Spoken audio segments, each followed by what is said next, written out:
Gálatas capítulo 1. Pablo, apóstol no por investidura ni mediación humana, sino por Jesucristo y por Dios Padre, que lo levantó de entre los muertos, y todos los hermanos que están conmigo. A las iglesias de Galacia. Que Dios nuestro Padre y el Señor Jesucristo les concedan gracia y paz. Jesucristo dio su vida por nuestros pecados para rescatarnos de este mundo malvado, según la voluntad de nuestro Dios y Padre, a quien sea la gloria por los siglos de los siglos. Amén. No hay otro evangelio. Me asombra que tan pronto estén dejando ustedes a quien los llamó por la gracia de Cristo, para pasarse a otro evangelio. No es que haya otro evangelio, sino que ciertos individuos están sembrando confusión entre ustedes y quieren tergiversar el evangelio de Cristo. Pero aun si alguno de nosotros o un ángel del cielo les predicara acerca de unas buenas noticias distintas de las que hemos predicado, que caiga bajo maldición. Como ya lo hemos dicho, ahora lo repito, si alguien anda predicando un mensaje distinto del que recibieron, que caiga bajo maldición. Entonces, ¿busco ganarme la aprobación humana o la de Dios? ¿Piensan que procuro agradar a los demás? Si yo buscara agradar a otros, no sería siervo de Cristo. Pablo, llamado por Dios. Quiero que sepan, hermanos, que las buenas noticias que yo predico no es invención humana. No lo recibí ni lo aprendí de ningún ser humano, sino que me llegó por revelación de Jesucristo. Ustedes ya están enterados de mi conducta cuando pertenecía al judaísmo, de la furia con que perseguía a la iglesia de Dios, tratando de destruirla. En la práctica del judaísmo, yo aventajaba a muchos de mis contemporáneos en mi celo exagerado por las tradiciones de mis antepasados. Sin embargo, Dios me había apartado desde el vientre de mi madre y me llamó por su gracia. Y, cuando Él tuvo a bien revelarme a su Hijo para que yo lo predicara entre los no judíos, no consulté con nadie. Tampoco subí a Jerusalén para ver a los que eran apóstoles antes que yo, sino que fui de inmediato a Arabia, de donde luego regresé a Damasco. Después de 3 años, subí a Jerusalén para visitar a Cefas y me quedé con él 15 días. No vi a ningún otro de los apóstoles, solo vi a Santiago, el hermano del Señor. Dios me es testigo de que en esto que les escribo no miento. Más tarde fui a las regiones de Siria y Cilicia. Pero en Judea las iglesias de Cristo no me conocían personalmente. Solo habían oído decir, el que antes nos perseguía ahora predica la fe que procuraba destruir. Y por causa mía glorificaban a Dios.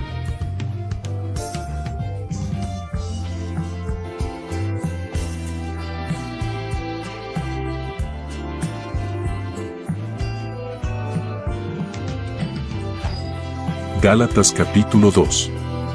Los apóstoles aceptan a Pablo. 14 años después subí de nuevo a Jerusalén, esta vez con Bernabé, llevando también a Tito. Fui en obediencia a una revelación y me reuní en privado con los que eran reconocidos como dirigentes.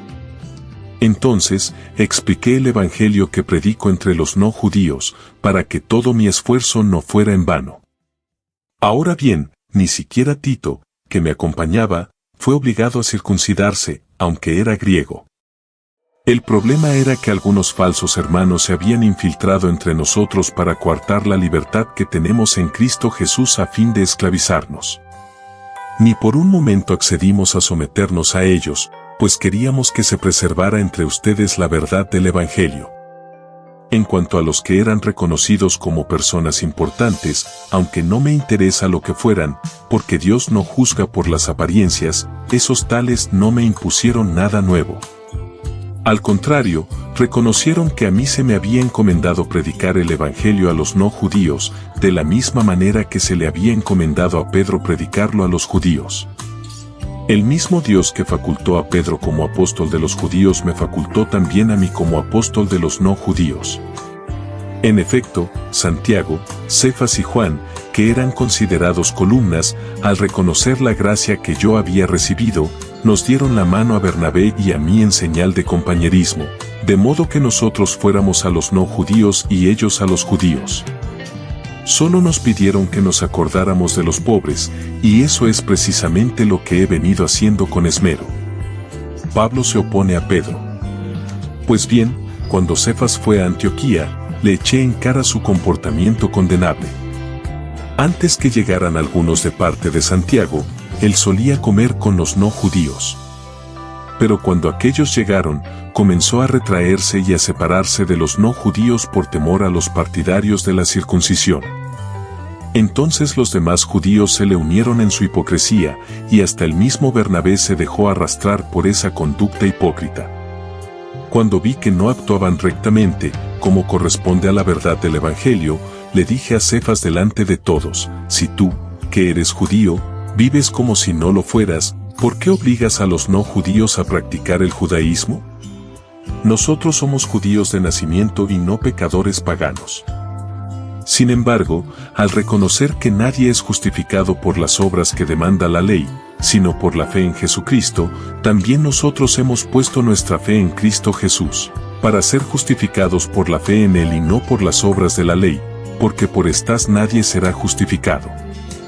Ahora bien, cuando buscamos ser justificados por Cristo se hace evidente que nosotros mismos somos pecadores.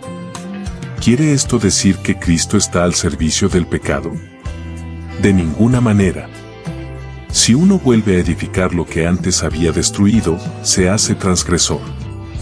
Yo, por mi parte, mediante la ley he muerto a la ley, a fin de vivir para Dios. He sido crucificado con Cristo, y ya no vivo yo, sino que Cristo vive en mí. Lo que ahora vivo en el cuerpo, lo vivo por la fe en el Hijo de Dios, quien me amó y dio su vida por mí. No desecho la gracia de Dios. Si la justicia se obtuviera mediante la ley, Cristo habría muerto en vano.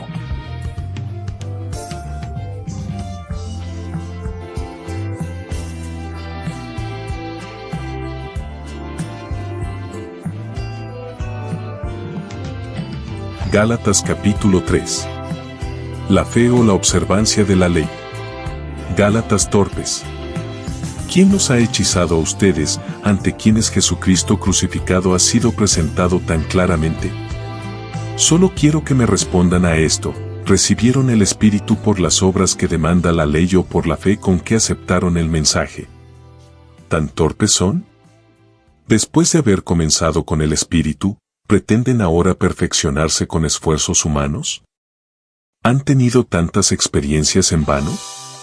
Si es que de veras fue en vano. Al darles Dios su Espíritu y hacer milagros entre ustedes, lo hace por las obras que demanda la ley o por la fe con que han aceptado el mensaje. Así fue con Abraham, creyó a Dios y esto se le tomó en cuenta como justicia. Por lo tanto, sepan que los verdaderos hijos de Abraham son aquellos que viven por la fe. En efecto, la Escritura, habiendo previsto que Dios justificaría por la fe a las naciones, anunció de antemano el Evangelio a Abraham: por medio de ti serán bendecidas todas las naciones. Así que los que viven por la fe son bendecidos junto con Abraham, el hombre de fe. Todos los que dependen de las obras que demanda la ley están bajo maldición, porque está escrito: maldito sea quien no practique fielmente todo lo que está escrito en el libro de la ley. Ahora bien, es evidente que por la ley nadie es justificado delante de Dios, porque el justo vivirá por la fe. La ley no se basa en la fe, por el contrario, quien practique estas cosas vivirá por ellas. Cristo nos rescató de la maldición de la ley al hacerse maldición por nosotros, pues está escrito: maldito todo el que es colgado de un madero. Así sucedió para que, por medio de Cristo Jesús, la bendición prometida a Abraham llegara a las naciones, y para que por la fe recibiéramos el Espíritu según la promesa. La ley y la promesa. Hermanos, voy a ponerles un ejemplo: aun en el caso de un pacto humano, nadie puede anularlo ni añadirle nada una vez que ha sido ratificado. Ahora bien, las promesas se hicieron a Abraham y a su descendencia. La Escritura no dice: y a los descendientes, como refiriéndose a muchos, sino: y a tu descendencia, dando a entender uno solo, que es Cristo. Lo que quiero decir es esto: la ley, que vino 430 años después, no anula el pacto que Dios había ratificado previamente. De haber sido así, quedaría sin efecto la promesa. Si la herencia se basa en la ley, ya no se basa en la promesa, pero Dios se la concedió gratuitamente a Abraham mediante una promesa. Entonces, ¿cuál era el propósito de la ley? Fue añadida por causa de las transgresiones hasta que viniera la descendencia a la cual se hizo la promesa. La ley se promulgó por medio de ángeles, por conducto de un mediador. Ahora bien, no hace falta mediador si hay una sola parte y, sin embargo, Dios es uno solo. Si esto es así, ¿estará la ley en contra de las promesas de Dios? De ninguna manera. Si se hubiera promulgado una ley capaz de dar vida, entonces sí que la justicia se basaría en la ley. Pero la Escritura declara que todo el mundo es prisionero del pecado, para que mediante la fe en Jesucristo lo prometido se les conceda a los que creen. Antes de venir esta fe, la ley nos tenía presos, encerrados hasta que la fe se revelara. Así que la ley vino a ser nuestro guía encargado de conducirnos a Cristo, para que fuéramos justificados por la fe. Pero ahora que ha llegado la fe, ya no estamos sujetos al guía. Hijos de Dios. Todos ustedes son hijos de Dios mediante la fe en Cristo Jesús, porque todos los que han sido bautizados en Cristo se han revestido de Cristo. Ya no hay judío ni no judío, esclavo ni libre, hombre ni mujer, sino que todos ustedes son uno solo en Cristo Jesús. Y si ustedes pertenecen a Cristo, son la descendencia de Abraham y herederos según la promesa.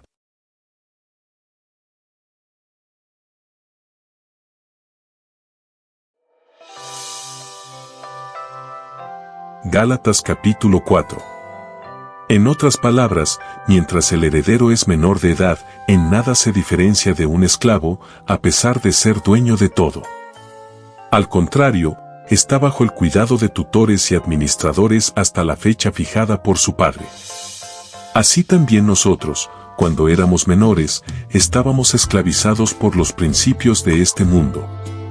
Pero cuando se cumplió el plazo, Dios envió a su Hijo, nacido de una mujer, nacido bajo la ley, para rescatar a los que estaban bajo la ley, a fin de que fuéramos adoptados como hijos.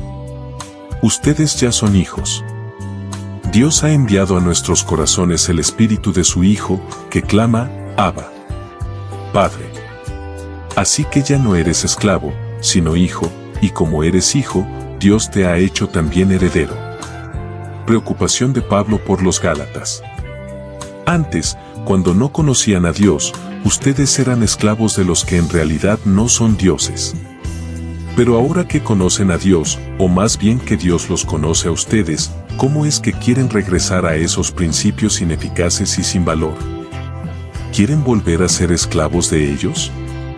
Ustedes siguen guardando los días, los meses, las estaciones y los años. Temo por ustedes, que tal vez me haya estado esforzando en vano. Hermanos, yo me he identificado con ustedes. Les suplico que ahora se identifiquen conmigo. No es que me hayan ofendido en algo. Como bien saben, la primera vez que les prediqué acerca de las buenas noticias fue debido a una enfermedad y, aunque esta fue una prueba para ustedes, no me trataron con desprecio ni desdén. Al contrario, me recibieron como a un ángel de Dios, como si se tratara de Cristo Jesús. Pues bien, ¿qué pasó con todo ese entusiasmo? Me consta que de haberles sido posible se habrían sacado los ojos para dármelos. Y ahora resulta que por decirles la verdad me he vuelto su enemigo. Esos que muestran mucho interés por ganárselos a ustedes no abrigan buenas intenciones. Lo que quieren es alejarlos de nosotros para que se entreguen a ellos. Está bien mostrar interés, con tal de que ese interés sea bien intencionado y constante, y que no se manifieste solo cuando yo estoy con ustedes. Queridos hijos, por quienes vuelvo a sufrir dolores de parto hasta que Cristo sea formado en ustedes, como quisiera estar ahora con ustedes y hablarles de otra manera, porque lo que están haciendo me tiene perplejo. Agar y Sara. Díganme, los que quieren estar bajo la ley, ¿por qué no prestan atención a lo que la ley misma dice?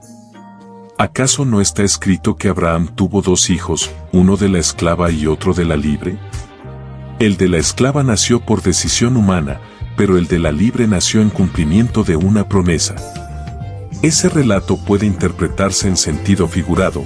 Estas mujeres representan dos pactos. Uno, que es Agar, procede del monte Sinaí y tiene hijos que nacen para ser esclavos. Agar representa el monte Sinaí en Arabia y corresponde a la actual ciudad de Jerusalén, porque junto con sus hijos vive en esclavitud.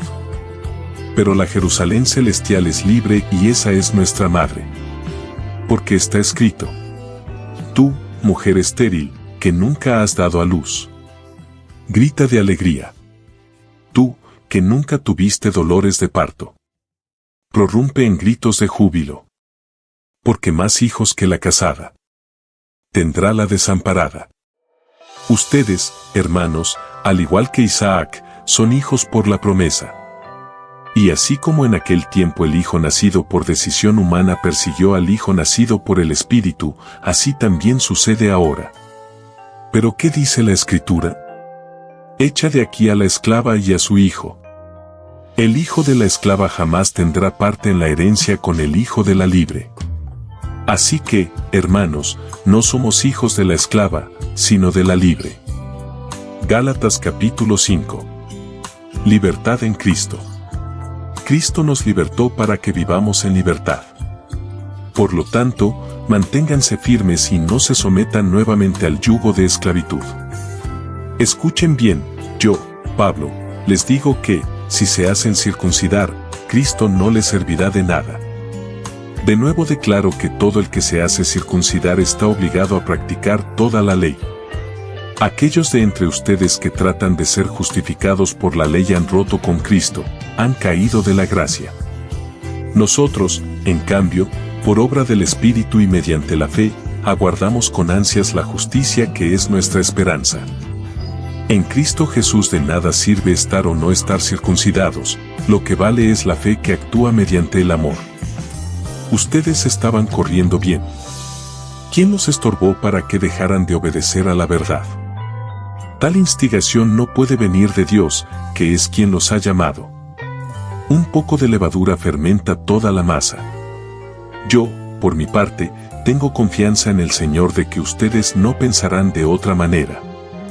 El que los está perturbando será castigado, sea quien sea. Hermanos, si es verdad que yo todavía predico la circuncisión, ¿por qué se me sigue persiguiendo? Si tal fuera mi predicación, la cruz no ofendería tanto. Ojalá que esos instigadores acabaran por mutilarse del todo. Les hablo así, hermanos, porque ustedes han sido llamados a ser libres, pero no se valgan de esa libertad para dar rienda suelta a sus pasiones. Más bien sírvanse unos a otros con amor. En efecto, toda la ley se resume en un solo mandamiento: ama a tu prójimo como a ti mismo. Pero si siguen mordiéndose y devorándose, tengan cuidado, no sea que acaben por destruirse unos a otros. La vida por el Espíritu. Así que les digo, vivan por el Espíritu y no sigan los deseos de la carne, porque ésta desea lo que es contrario al Espíritu y a su vez el Espíritu desea lo que es contrario a ella. Los dos se oponen entre sí, de modo que ustedes no pueden hacer lo que quieren. Pero si los guía el Espíritu, no están bajo la ley. Las obras de la carne se conocen bien: inmoralidad sexual, impureza y libertinaje, idolatría y hechicería, odio, discordia, celos, arrebatos de ira, rivalidades, desacuerdos, sectarismos y envidia, borracheras, orgías y otras cosas parecidas. Les advierto ahora, como antes lo hice, que los que practican tales cosas no heredarán el reino de Dios. En cambio, el fruto del Espíritu es amor, alegría, paz, paciencia, amabilidad, bondad, fidelidad, humildad y dominio propio. No hay ley que condene estas cosas. Los que son de Cristo Jesús han crucificado la carne con sus pasiones y deseos. Si el Espíritu nos da vida, andemos guiados por el Espíritu. No dejemos que la vanidad nos lleve a provocarnos y a envidiarnos unos a otros. Gálatas capítulo 6. La ayuda mutua. Hermanos, si alguien es sorprendido en pecado, Ustedes que son espirituales deben restaurarlo con una actitud humilde. Pero cuídese cada uno, porque también puede ser tentado. Ayúdense unos a otros a llevar sus cargas y así cumplirán la ley de Cristo. Si alguien cree ser algo, cuando en realidad no es nada, se engaña a sí mismo. Cada cual examine su propia conducta, y si tiene algo de que presumir, que no se compare con nadie. Que cada uno cargue con su propia responsabilidad. El que recibe instrucción en la palabra de Dios comparta todo lo bueno con quien le enseña. No se engañen, de Dios nadie se burla. Cada uno cosecha lo que siembra. El que siembra para agradar a su carne, de esa misma carne cosechará destrucción. El que siembra para agradar al Espíritu, del Espíritu cosechará vida eterna. No nos cansemos de hacer el bien, porque a su debido tiempo cosecharemos si no nos damos por vencidos. Por lo tanto, siempre que tengamos la oportunidad, hagamos bien a todos y en especial a los de la familia de la fe. No la circuncisión, sino una nueva creación. Miren que les escribo de mi puño y letra, y con letras bien grandes. Los que tratan de obligarlos a ustedes a circuncidarse lo hacen únicamente para dar una buena impresión y evitar ser perseguidos por causa de la cruz de Cristo. Ni siquiera esos que están circuncidados obedecen la ley, lo que pasa es que quieren obligarlos a ustedes a circuncidarse para luego jactarse de la señal que ustedes llevarían en el cuerpo. En cuanto a mí, jamás se me ocurra jactarme de otra cosa sino de la cruz de nuestro Señor Jesucristo, por quien el mundo ha sido crucificado para mí, y yo para el mundo. Para nada cuenta estar o no estar circuncidados, lo que importa es ser parte de una nueva creación. Paz y misericordia desciendan sobre todos los que siguen esta norma y sobre el Israel de Dios. Por lo demás, que nadie me cause más problemas, porque yo llevo en el cuerpo las cicatrices de Jesús. Hermanos, que la gracia de nuestro Señor Jesucristo sea con el espíritu de cada uno de ustedes. Amén.